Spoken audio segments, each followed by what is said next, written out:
क्या आपने कभी सोचा है मृत्यु के बाद क्या होता है? क्या सच में आत्मा शरीर छोड़ने के बाद कुछ देख पाती है? क्या वो अपने अपनों को देखती है या फिर सब कुछ अंधकार में डूब जाता है? आज हम इस वीडियो में आपको कोई कल्पना नहीं बल्कि गौतम बुद्ध के रहस्यमय ज्ञान के आधार पर बताएंगे कि मृत्यु के बाद चेतना के साथ क्या होता है। यह वीडियो अंत तक जरूर देखिए क्योंकि अंत में आप जीवन को देखने का नजरिया ही बदल देंगे। पार्ट 1 मृत्यु क्या है बुद्ध के अनुसार? बुद्ध कहते हैं मृत्यु अंत नहीं है, यह केवल परिवर्तन है। जिसे हम मृत्यु कहते हैं वह दरअसल शरीर का अंत है, चेतना का नहीं। हम शरीर को ही मैं मान लेते हैं। इसी भ्रम को बुद्ध अविद्या कहते हैं। शरीर 5 तत्वों से बना है, मिट्टी, जल, अग्नि, वायु और आकाश। जब ये तत्व अलग हो जाते हैं तो शरीर समाप्त हो जाता है, लेकिन चेतना बनी रहती है। पार्ट 2 आत्मा क्या देखती है? बुद्ध आत्मा शब्द का प्रयोग कम करते हैं। वे इसे चेतना की धारा कहते हैं।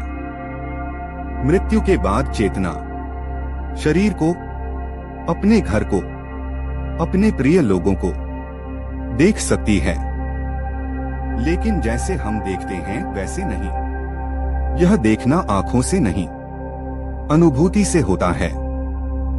पार्ट 3 मृत्यु के समय पहला अनुभव। जब व्यक्ति मरता है सांस धीमी होती है, शरीर ठंडा होने लगता है, मन की गतिविधि रुकती है, लेकिन उसी समय चेतना जागृत होती है। बुद्ध कहते हैं मृत्यु के समय वही विचार सक्रिय होता है जो जीवन में सबसे प्रबल रहा हो। अगर जीवन में लोभ, क्रोध, भय ज्यादा रहा हो तो मृत्यु के बाद वही अनुभव दिखते हैं। पार्ट 4 क्या आत्मा अपने अपनों को देखती है? हाँ, लेकिन यह अनुभव सीमित होता है।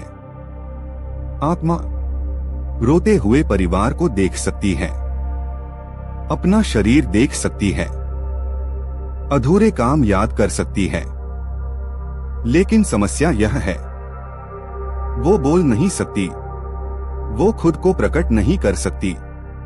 यही कारण है कि कई आत्माएं भ्रम की स्थिति में रहती हैं। पार्ट 5 49 दिनों का रहस्य बुद्ध दर्शन। बौद्ध ग्रंथों में कहा गया है मृत्यु के बाद चेतना 49 दिनों तक भटक सकती है। इस समय कर्म सक्रिय होते हैं, अगला जन्म तय होता है, चेतना नया मार्ग चुनती है। अगर व्यक्ति ने जीवन में ध्यान किया हो, करुणा रखी हो, मोह छोड़ा हो, तो चेतना जल्दी मुक्त हो जाती है। पार्ट 6 स्वर्ग और नरक बुद्ध का दृष्टिकोण। बुद्ध कहते हैं स्वर्ग और नरक कोई स्थान नहीं है। भय और पीड़ा अनुभव करती है नरक। यह सब बाहर नहीं, अंदर घटता है।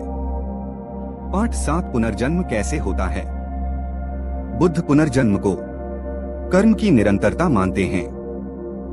जैसे एक दिया दूसरे दिए को जलाता है, लेकिन वही लौ नहीं होती, वैसे ही चेतना नया शरीर लेती है, लेकिन वही मैं नहीं होती।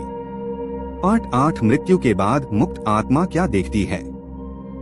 यदि चेतना मुक्त हो जाए, कोई भय नहीं, कोई इच्छा नहीं, कोई जन्म नहीं, ऐसी चेतना कुछ नहीं देखती, लेकिन सब जानती है। इसे ही बुद्ध ने निर्वाण कहा। पार्ट 9 बुद्ध की एक कथा।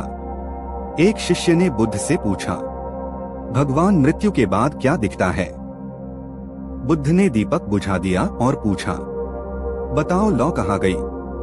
शिष्य मौन रहा।